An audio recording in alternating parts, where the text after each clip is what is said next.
Evangelho, sexta-feira da 23ª semana do Tempo Comum. O Senhor esteja convosco, Ele está no meio de nós. Proclamação do Evangelho de Jesus Cristo, segundo São Lucas. Glória a vós, Senhor. Naquele tempo, Jesus contou uma parábola aos discípulos. Pode um cego guiar outro cego? Não cairão os dois num buraco? Um discípulo não é maior do que o mestre. Todo discípulo bem formado será como o seu mestre. Por que vês tu o cisco no olho do teu irmão e não percebes a trave que há no teu próprio olho? Como podes dizer a teu irmão: irmão, deixa-me tirar o cisco do teu olho, quando tu não vês a trave no teu próprio olho? Hipócrita, tira primeiro a trave do teu olho, e então poderás enxergar bem para tirar o cisco do olho do teu irmão. Palavra da salvação. Glória a vós, Senhor. Sexta-feira da 23ª semana do Tempo Comum, em nome do Pai, do Filho e do Espírito Santo. Amém. Queridos irmãos e irmãs, a Santa Liturgia nos entrega a continuidade do 6º capítulo do Evangelho de São Lucas. E temos hoje o discurso do Senhor em continuidade ao ensinamento realizado ontem. Bom, Lucas agrupa esses ensinamentos do Senhor numa mesma sequência de textos, e não é sem razão. Tem uma outra particularidade no Evangelho que hoje ouvimos. Lucas o refere num diálogo entre Jesus e os seus discípulos, e não entre Jesus e os fariseus, como faz Mateus. Porque Lucas tem a intenção de enfatizar a importância de seguir os gestos do Senhor na vida de cada um de seus discípulos. O discipulado se prova na escolha por aquilo que é a vida do Mestre. As palavras vão ouvidas e acolhidas no coração. Mas o discípulo, quem é o discípulo no mundo? É aquele que ouve Jesus? É aquele que o segue. Lembra que fizemos essa distinção outro dia, falando a respeito da vocação dos 12, do chamado dos 12, que começam a caminhar junto de Jesus, e falávamos a respeito da multidão, quem é a multidão, quem são os discípulos e no final quem são os 12 chamados pelo Senhor na apresentação de Lucas. Então, o discípulo é aquele que, tendo ouvido, ou seja, vindo junto com a multidão, ouve o Senhor e persevera, e o segue em seu caminho, em seu itinerário. Mas esse seguimento não é um seguimento apenas de assídua escuta, mas essa escuta vai aos poucos modelando e sustentando a vida do coração daquele que escuta, a ponto do seu viver se tornar agora como o viver do Mestre. E em que esses dois textos se associam, Padre? Ontem o Senhor nos ensinou, e ontem um texto belíssimo, fortíssimo, o caminho para não estabelecermos, vamos dizer assim, uma nova síntese do Evangelho de ontem, como não estabelecermos a inimizade.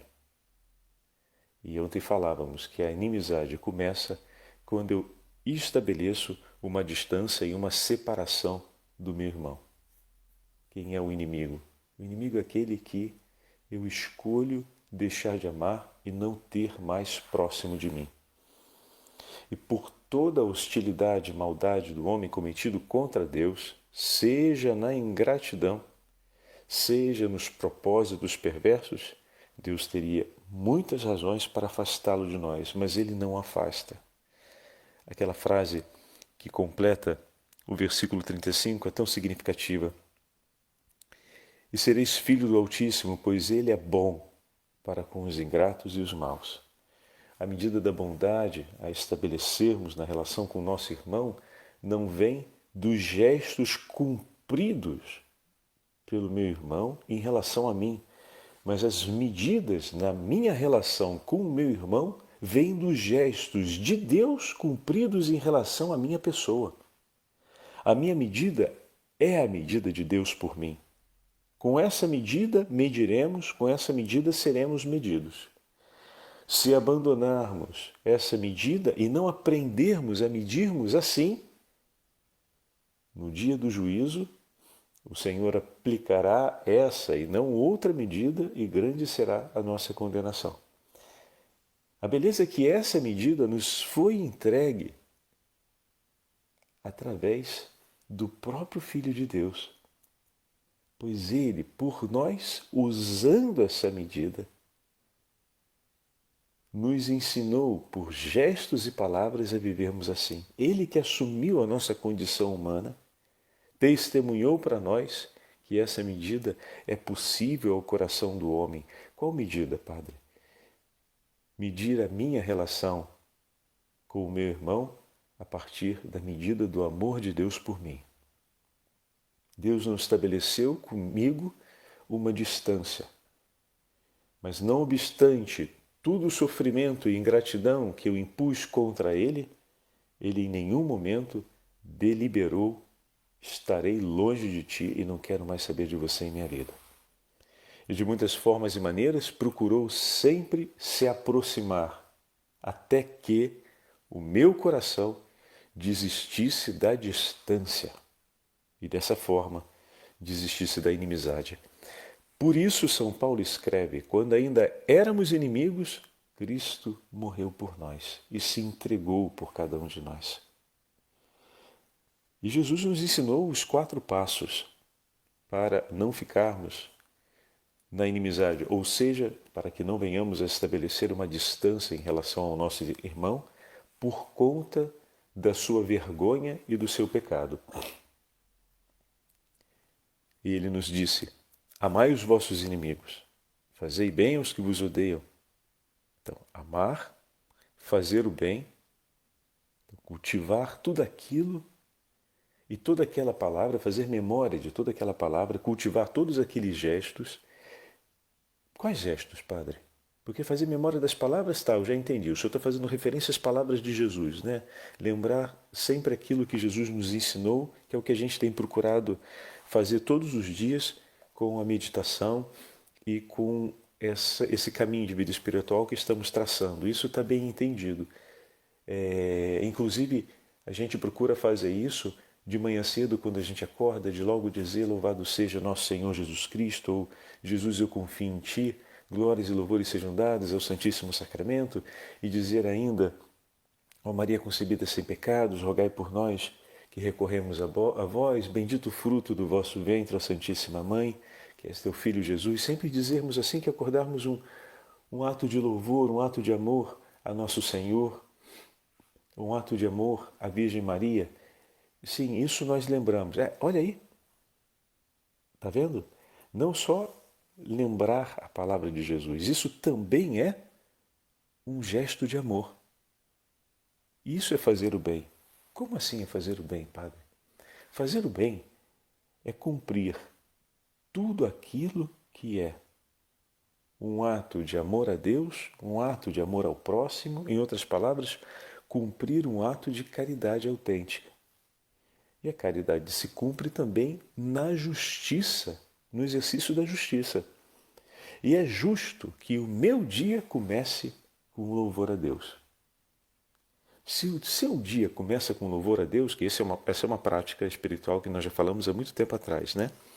Se o seu dia começa com um ato de louvor a Deus, se o seu dia começa orientado na direção da justiça, a tendência que ao longo do dia os seus gestos continuem se orientando na justiça é grande. Então parece um gesto tão pequenininho e tão pouco relevante diante às vezes daquela avalanche que acontece durante o seu dia. Mas se não forem esses pequenos gestos, não conseguiremos manter a prática do amor. O coração se orienta no exercício da memória a respeito daquilo que o Senhor nos disse, suas promessas e ensinamentos, pois é obra do Espírito Santo suscitar essas memórias no nosso coração. Mas é preciso também fazer o bem. E assim como no início da manhã eu cumpro um ato de bondade por todo o mundo pois estou cumprindo aquilo que fui chamado pela criação a cumprir, o ato de louvor a Deus, e as graças e os méritos desse louvor ecoam sobre toda a face da terra, como já dissemos, já tivemos a oportunidade de falar sobre isso.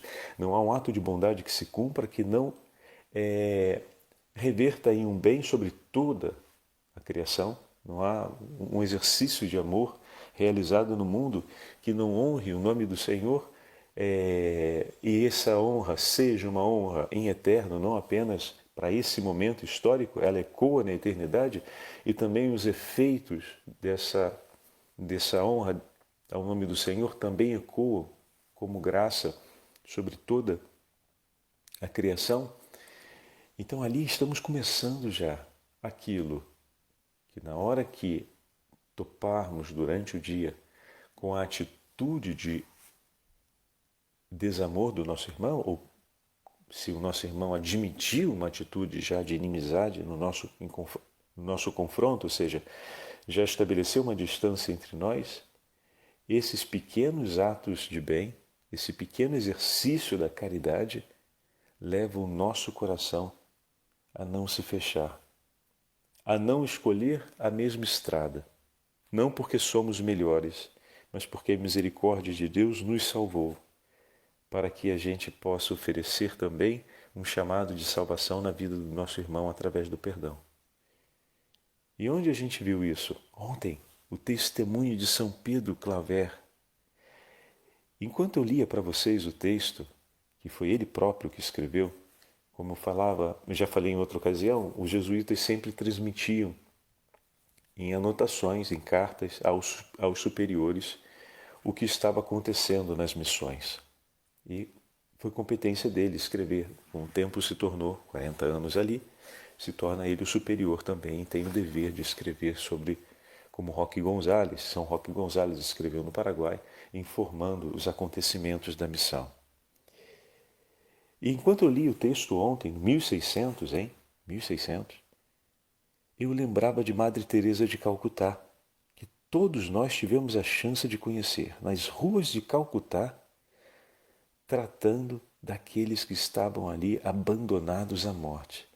Não era o contexto da escravidão, mas era o contexto da grande indiferença humana, onde também, do ponto de vista social, naquele momento histórico, estamos no 1900, estamos há poucas décadas atrás, era completamente justificável e aceitável a morte de uma pessoa à beira da estrada em completo desprezo e abandono. E Madre Teresa estava ali, muitas vezes recebendo empurrões e reprimendas da parte de muitos ao cumprir aquele gesto de caridade.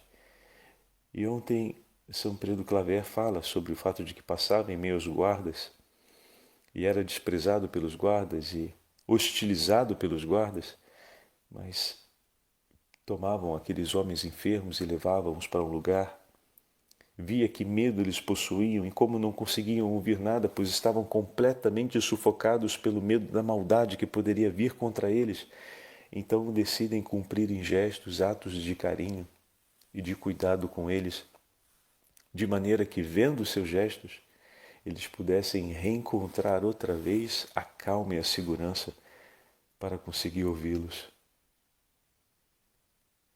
Veja, meus irmãos, como esse homem e seus companheiros, os padres jesuítas, estavam embebidos de um tão grande amor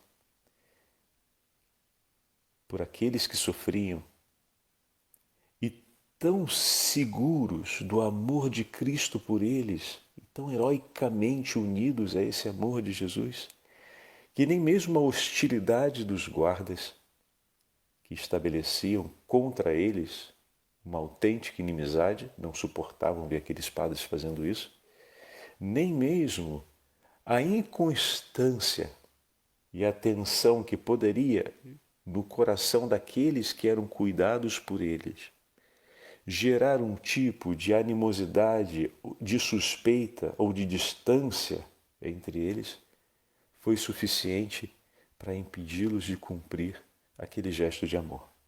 Mas por quê? Porque cotidianamente esses homens cumpriam aqueles 4 ensinamentos que Jesus nos disse. Amai vossos inimigos, fazei o bem aos que vos odeiam, bendizei os que amaldiçoam e orai pelos que vos difamam. Aqueles que nos amaldiçoam, como falávamos ontem, é aqueles que não querem o bem por nós. E aqueles que nos maldizem são aqueles que realizam um ato de desamor em relação à nossa imagem, à nossa pessoa.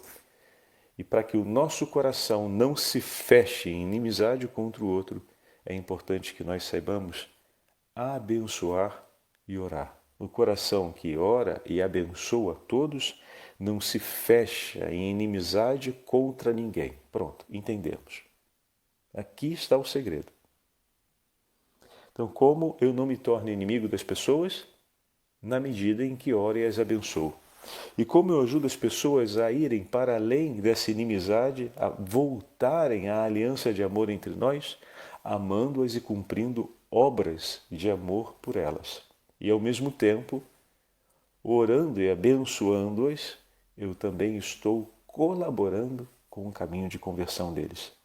Estou testemunhando no segredo do meu coração o amor por eles, enquanto publicamente testemunho o meu amor por eles através dos gestos que cumpro e das palavras que escolho na hora de cada um dos meus atos, que não são minhas, mas são aquelas de Jesus. Dessa forma se vence a inimizade. Dessa forma se ajuda o irmão a sair da inimizade. E era vivendo assim que aqueles jesuítas e Madre Teresa de Calcutá e todas as suas irmãs venceram a hostilidade, o desprezo e até mesmo a resistência. Como assim a resistência, padre? O medo no coração da pessoa que está em sofrimento pode levá-la a não querer a nossa proximidade. E muitas vezes Madre Teresa lidava com situações desse tipo, onde as pessoas que estavam na miséria, num sofrimento tão grande, já não acreditavam ser dignas de receber tanto amor. E em certos momentos não apenas desconfiavam, mas até pediam para que Madre Teresa não cumprisse aqueles gestos por elas. Madre Teresa poderia dizer, mas que grande ingratidão, você não está vendo tudo que a gente está fazendo por você? E ainda diz para a gente parar, olha com desprezo isso? Mas não, ela não agia assim. Ela tratava com ainda mais carinho, como Deus nos trata. Assim como São Pedro Claver, no 1600, ele que nasceu no 1500. Atenção, por que o padre está falando essas datas? Porque tem muitas vezes em que nós ouvimos por aí recontos a respeito da história da Igreja, feitos pela metade, que atribuem a esse período um ato de desamor grande e indiferença da Igreja. Atenção, nenhum Estado instituído em poder e autoridade é escrito tanto e é se disposto tanto contra a escravidão e é cumprido tantos atos de grosso calibre contra as disposições escravocratas daquele período que vai do 1500 até o 1700, como a Igreja. Só que nem sempre, na transmissão dos elementos históricos, tudo vem contado, mas só uma parte. E é em momentos como esse que a gente está tendo a chance de ouvir aquela parte que não vamos ouvir, às vezes, em ambientes escolásticos e ambientes acadêmicos. Uma parte real, documentada, mas, sobretudo, testemunhada. Testemunhada com a entrega de uma vida. Não foram 40 dias, não foram 40 meses. Foram 40 anos. E nesses 40 anos, não estamos diante da obra de um único homem, mas da obra de um homem que formou tantos outros para também seguir o mesmo testemunho. Assim como a obra de Madre Teresa nas ruas de Calcutá, hoje se transforma numa legião de mulheres consagradas a Deus que pelo mundo, seguindo a mesma inspiração carismática que o Senhor colocou no coração de Madre Teresa de Calcutá, vão pelo mundo realizando aquilo que o Espírito de Deus pede à Igreja para o bem de seus filhos. Que maravilha, né? Que maravilha. E hoje o Evangelho nos fala exatamente sobre o quê? sobre tirar a trave dos nossos olhos, para poder olharmos o cisco no olho do nosso irmão. Jesus chama a atenção para isso e convenhamos, meus irmãos, quantas vezes a gente não faz esforço para deixar de ver uma coisa que está atrapalhando a gente, né? Imagina, às vezes cai uma pestana no olho, mas você está querendo ver o filme, não é que você para de ver o filme, você com um outro olho tenta ver, enquanto com o dedo você vai futucando aquele dali onde tem a pestana dentro, você vai dando um jeito de contornar a presença daquele incômodo para continuar fazendo aquilo que é do seu interesse. Então o Senhor nos chama a atenção a isso. Ocupe-se, não tente contornar, né? A hipocrisia, como o Senhor observa, e muitas vezes essa palavra vai aparecer, e com a boa apropriação grega, significa dissimular algo, significa não tomar responsabilidade sobre algo. É nesse sentido, né? Assim como o artista, ele dissimula quem ele ignora quem ele é para entrar no papel do seu personagem. Então, por aquele momento, durante a comédia, ou seja, durante a exibição artística, ele precisa viver o personagem, mas ele não deixa de ser quem ele é para viver o personagem. Então ele precisa tomar, digamos assim, essa distância de si mesmo para se aproximar do personagem. E Jesus usa essa imagem para dizer, olha que muitas vezes se vive assim no Evangelho. É preciso que o Evangelho entre na nossa vida e não que seja um personagem. Alguma coisa diante da qual nós nos aproximamos e dialogamos, mas sem colocarmos em jogo a nossa vida. O cristão não é aquele que encena uma identidade, ele a vive. O cristianismo é uma identidade, como vai escrever Santo Isaac, o abade de Estela, e também Santo Agostinho. Trata-se do corpo da igreja. Cada um dos discípulos são os membros do corpo da igreja, onde Cristo é a cabeça. Se somos membros, somos parte. E sendo parte, não somos diferentes, estamos juntos. A vida do Senhor é também a nossa vida. Não encenamos uma experiência religiosa, vivemos uma vida religiosa. É diferente. Vivemos aquilo que Deus nos propõe. Vivemos uma vida não só para nós mesmos, uma vida para Ele, uma vida nele, uma vida por Ele. Como na doxologia da missa dizemos, por Cristo, com Cristo e em Cristo. A vós, Deus Pai Todo-Poderoso, na unidade do Espírito Santo, toda a honra e toda a glória, pelos séculos dos séculos. E, de fato, assim somos chamados a viver. E a advertência do Senhor é exatamente para isso. Coloca na sua vida aquilo que vai ser o seu cuidado pelo seu irmão.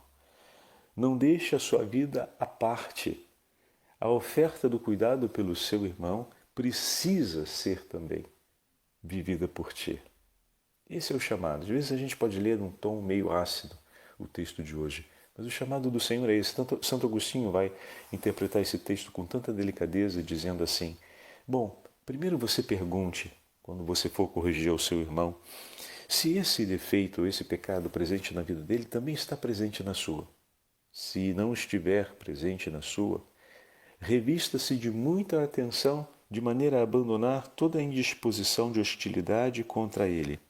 Porque também na sua vida, sendo você humano como ele, esse pecado um dia poderia estar presente. Então, com o amor com que Deus fala contigo e que você espera que o Senhor tenha por ti, ofereça pelo teu irmão. Esse não é um amor desconhecido, porque em outras páginas da tua fragilidade você pode reconhecer a forma como Deus cuidou de ti. E é olhando para a memória desse cuidado e revivendo que você vai oferecer pelo seu irmão o cuidado que ele precisa. Se por acaso você se dá conta que também esse pecado já foi um pecado ou é um pecado que você está enfrentando na sua vida, que isso não te desanime de falar ao seu irmão, porque também em sua vida o Senhor está realizando uma obra de graça. Mas diga ao seu irmão Se não consegue dizer-lhes por palavras bem elaboradas, pois ainda estás vivendo também tu aquela batalha, diga ao menos a ele: eu me associo a ti na sua luta e lutemos juntos por aquilo que nos pede o Senhor, na hora de abandonar o vício que nos leva a ferir a Deus e ferir um ao outro. Fantástico. Fantástico. Não é o fato, e isso nós usamos muito, como senso comum, atenção, não é o fato de você pecar que te tira a autoridade de poder vir ao meu encontro para me ensinar o caminho da verdade. Se você busca aquilo que o Senhor te ensina e diante do seu pecado busca o caminho de arrependimento, ou seja, vive a contrição gerada por Deus, é um dom que o Senhor nos dá, e o seu coração contrito agora busca o que o Senhor ensina, você tem toda a autoridade de poder vir ao meu encontro e me orientar no caminho da verdade. Você não perdeu essa autoridade, porque nós somos parte do mesmo corpo. São as mãos que cuidam dos pés feridos. As mãos podem estar feridas também, mas isso não impede que ela, com as suas limitações, venha cuidar do pé que está ferido. Quem cura o corpo é o próprio Senhor, que concedeu à sua igreja as graças que lhe são próprias, como esposa e como seu corpo místico, de maneira que é Ele que a santifica.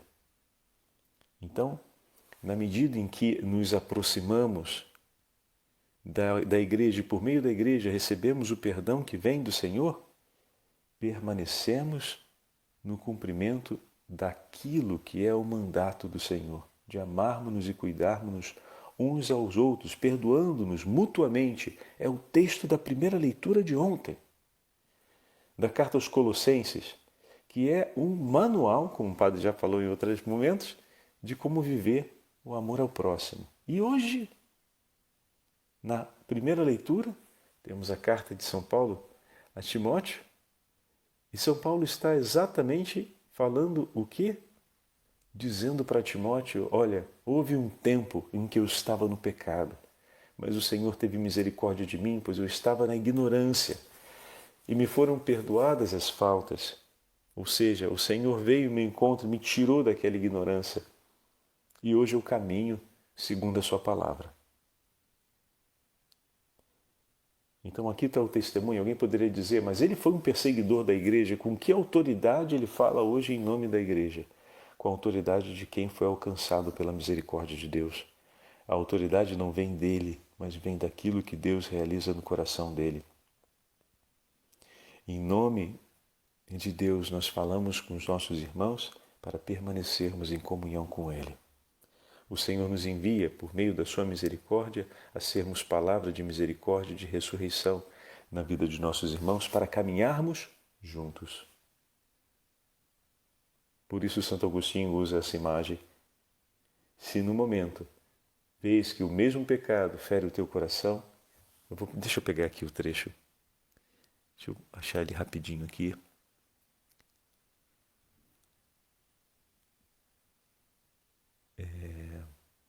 Comentário. Aqui, olha que delicado. Mas se na nossa introspecção, ao olharmos para os nossos próprios gestos, descobrimos em nós o defeito que pretendemos repreender e ajudar a reparar em nossos irmãos, em vez de admoestarmos o culpado com reprimendas duras, meu irmão, choremos com ele. Não lhe peçamos que nos obedeça, mas que partilhe os nossos esforços em perseverar no amor de Cristo. Que bonito! Ah, se todos nós tivéssemos a delicadeza de nos corrigirmos assim na correção fraterna e nos olharmos assim na vida familiar. Peçamos a Santo Agostinho essa bendita intercessão para que não falte entre nós esse ato de amor que hoje o Evangelho nos propõe. O Senhor esteja convosco, Ele está no meio de nós. Pela intercessão de Santo Agostinho e da Beatíssima Virgem Maria, abençoe-vos o Deus Todo-Poderoso, Pai, Filho e Espírito Santo. Amém.